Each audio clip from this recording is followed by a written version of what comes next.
Hello students, here we are going to talk about chapter 2 microorganisms friend and foe, which is taken from class 8 science, and let's see what is there in the chapter. So first of all we'll talk about the microorganisms. What are the microorganisms? Microorganisms क्या होते हैं? So microorganisms को हम microbes भी कहते हैं. Okay, we call it microbes as well. And अगर microorganism को डिफाइन किया जाए तो आप ऐसे कह सकते हो कि they are tiny organisms which are so small that we cannot see them with an unaided eye.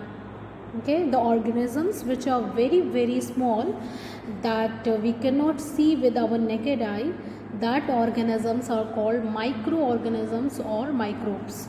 Micro means very small, micro means tiny or very small. Okay, so the organisms which are very tiny, very small, that we cannot see with our naked or normal eyes, they are called microorganisms, and we need to see magnifying glass or microscope to see the microorganisms. Okay, so some microorganism can be seen with the help of magnifying glass, such as fungus that grow on bread, while some can only be seen when you use a microscope. कुछ को आप magnifying glass से देख सकते हो, जैसे कि fungus जो ब्रेड पे ग्रो करता है, लेकिन बाकी बहुत सारे ऐसे माइक्रो ऑर्गेनिजम्स हैं जिनको सिर्फ और सिर्फ आप माइक्रोस्कोप से देख सकते हैं. So microscope is basically an instrument which is used to see the very small tiny things, okay, just like bacteria and protozoa. Now the microorganisms were first observed by Anton von Leeuwenhoek. There was a scientist whose name was Anton von Leeuwenhoek. He was the person who observed the microorganism for the first time by his own microscope. सबसे पहले दुनिया में microorganisms को Anton van Leeuwenhoek ने discover किया था. Now there is a question that where do microorganisms live. Microorganisms कहाँ रहते हैं, आप उन्हें कहाँ देख सकते हैं. If you want to see them, if you want to find out them, so where will you go. So the question is, where do microorganisms live?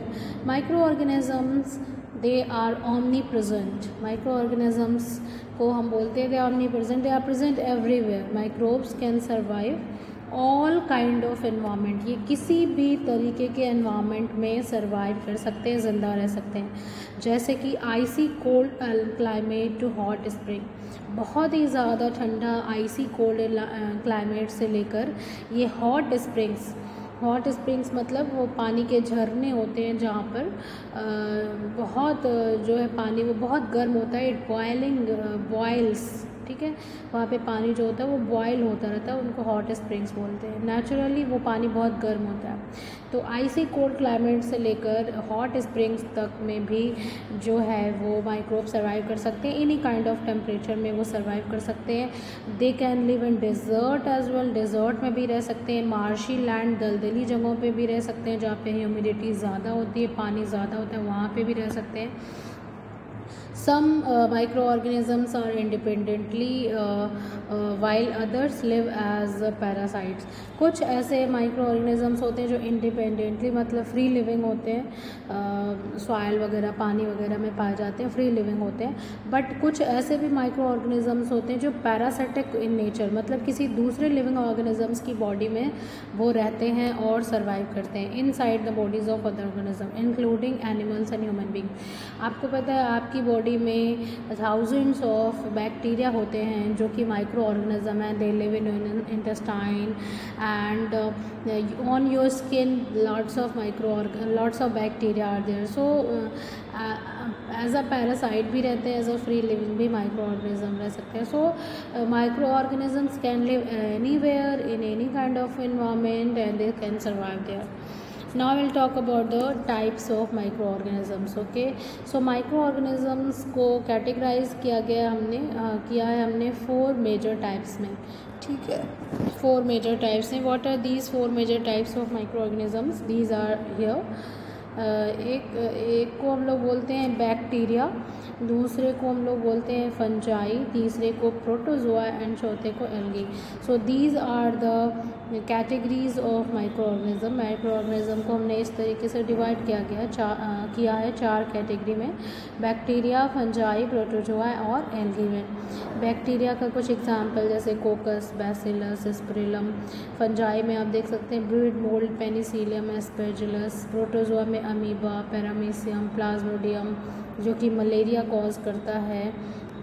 And algae में नाम आप ले सकते हैं for example chlamydomonas, spirogyra. So there are 4 categories of microorganism, उनके बारे में हम 1 बाय 1 बात करेंगे। Okay, so first of all will talk about the bacteria. तो बैक्टीरिया जो होते हैं यूनिसेलुलर ऑर्गेनिज्म होते हैं, they are unicellular organism. Okay, single, uni का मतलब क्या होता है, सिंगल सेल्ड। उनकी बॉडी में सिर्फ एक ही सेल होती है और उनके पास सेल वॉल के चारों ओर एक रिजिड सेल वॉल होती है, ठीक है, सेल वॉल होती है। And they can only be seen under a microscope.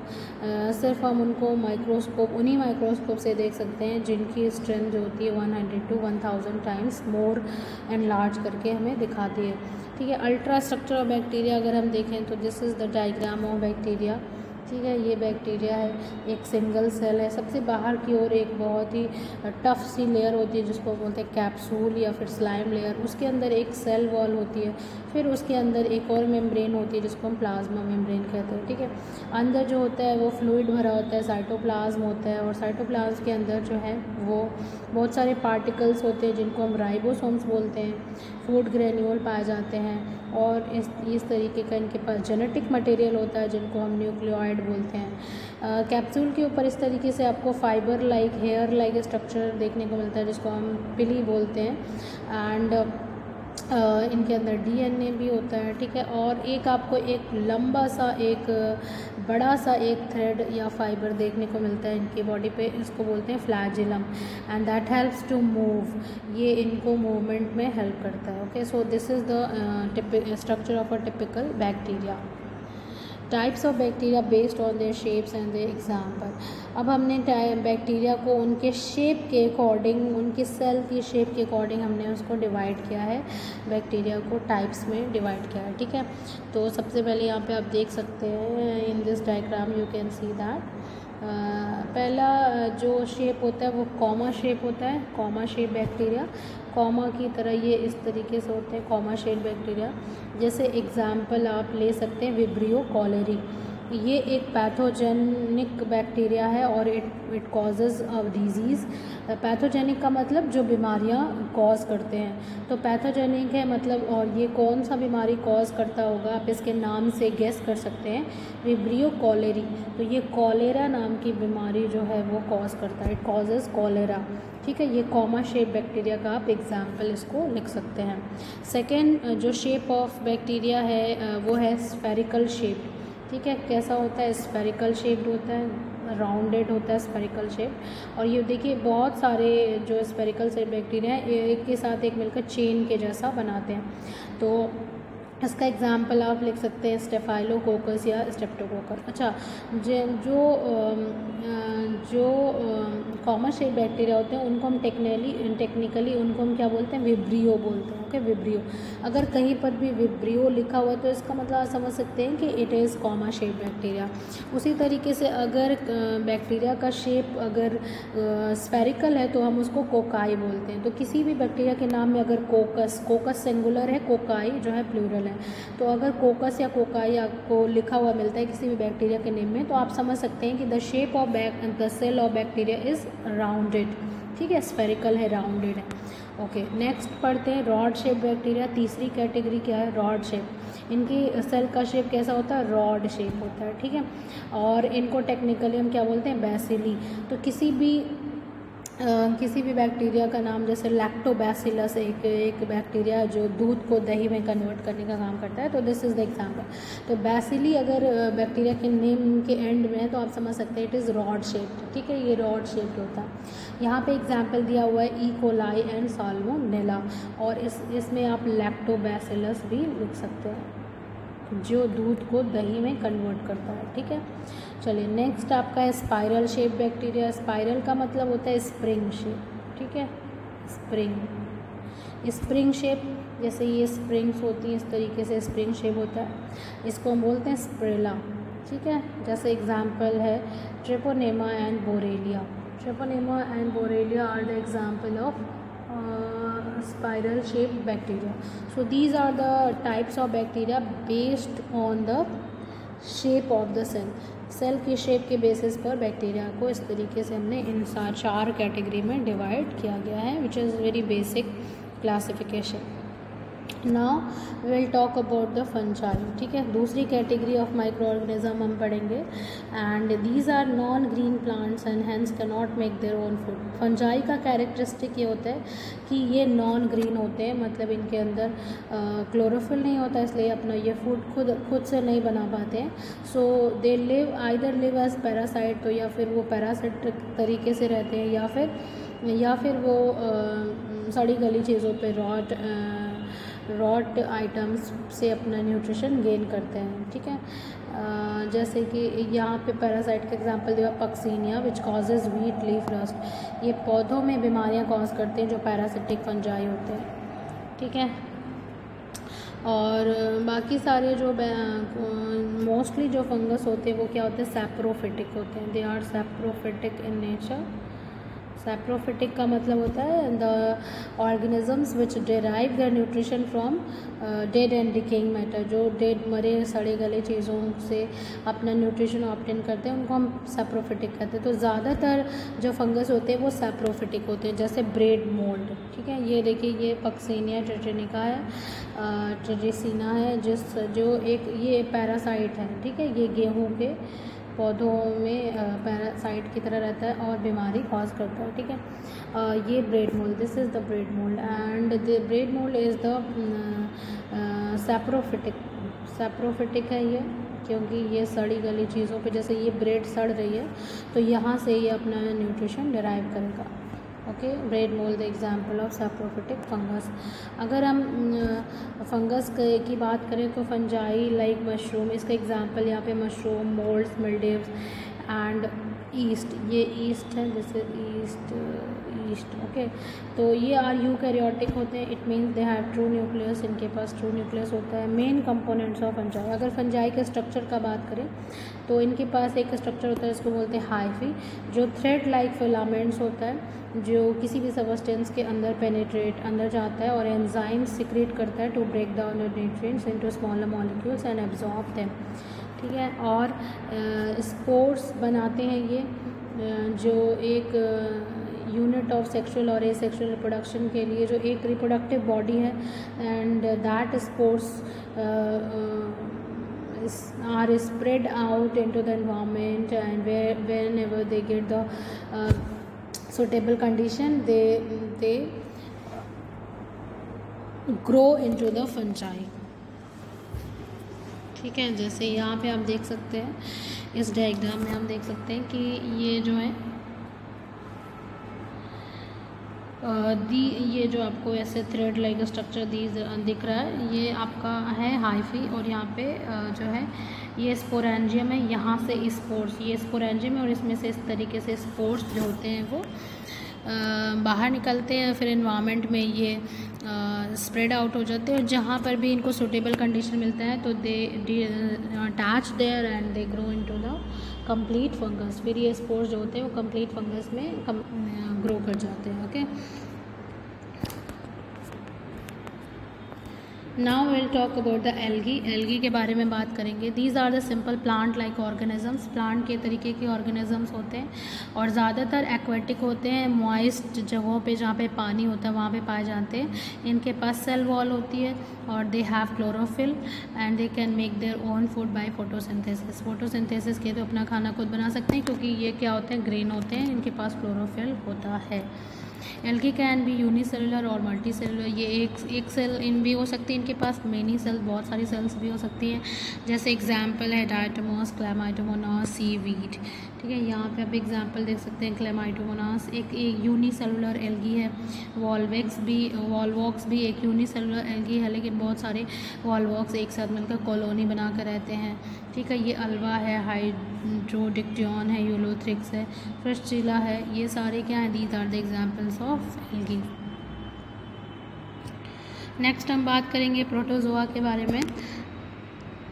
Protozoa जो है वो एक यूनिसेलुलर ऑर्गेनिज्म है। प्रोटोजोआ की कैटेगरी में सारे ही ऑर्गेनिजम्स क्या होते हैं, यूनिसेलुलर होते हैं, और उनमें से कुछ जो होते हैं इंडिपेंडेंटली जीते हैं, लेकिन कुछ जो होते हैं वो पैरासाइट होते हैं, दूसरे लिविंग ऑर्गेनिज्म से अपना न्यूट्रिशन डिराइव करते हैं।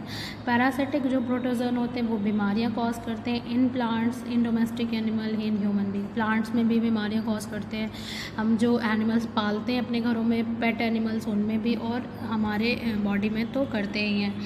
एग्जाम्पल आप लिख सकते हैं अमीबा, प्लाज्मोडियम, पैरामीशियम। ये एक पैरामीशियम का डायग्राम है, यूनिसेलुलर है, एक सेल है इस तरीके से। इसको हम स्लीपर एनिमल भी बोलते हैं, क्योंकि ये स्लीपर के तरीके का इसका शेप होता है। ठीक है, इसके पास सीलिया होती है, हेयर लाइक स्ट्रक्चर इस तरीके से इनके आउटर सरफेस पे पाया जाता है, जो इनके मूवमेंट में हेल्प करता है। Okay, and now will talk about the viruses. Viruses जो होते हैं they are different from the typical microbes. जो टिपिकल कॉमन माइक्रो ऑर्गेनिजम्स होते हैं उनसे हमारे जो वायरसेस होते हैं दे आर डिफरेंट। कैसे डिफरेंट होते हैं ये हम अभी देखेंगे। Viruses are microscopic organism but they are different from other micro organisms because they reproduce only inside the cell of the host organism. And host इनका कुछ भी हो सकता है, प्लांट भी हो सकता है, एनिमल भी हो सकता है, कोई बैक्टीरियम भी हो सकता है। ये हमेशा किसी लिविंग सेल के अंदर जाकर ही अपना रिप्रोडक्शन करते हैं, अपनी नई कॉपीज़ बनाते हैं। इस वजह से ये क्या होते हैं, बाकी माइक्रो ऑर्गेनिज्म से डिफरेंट होते हैं। टाइप्स ऑफ वायरस में आप देख सकते हैं HIV virus, hepatitis, Ebola virus, adeno virus, influenza, bacteriophage. नाम से आपको समझ में आ रहा है कि ये जो वायरसेस होते हैं वो ऑल आर पैरासिटिक। जितने भी दुनिया में वायरसेस हैं दे आर पैरासिटिक। वो क्या होते हैं, पैरासिटिक। पैरासिटिक का मतलब वो किसी दूसरे लिविंग ऑर्गेनिजम्स की बॉडी में रहते हैं, एंड पैरासिटिक होते हैं इसलिए दे कॉज द डिजीजेस।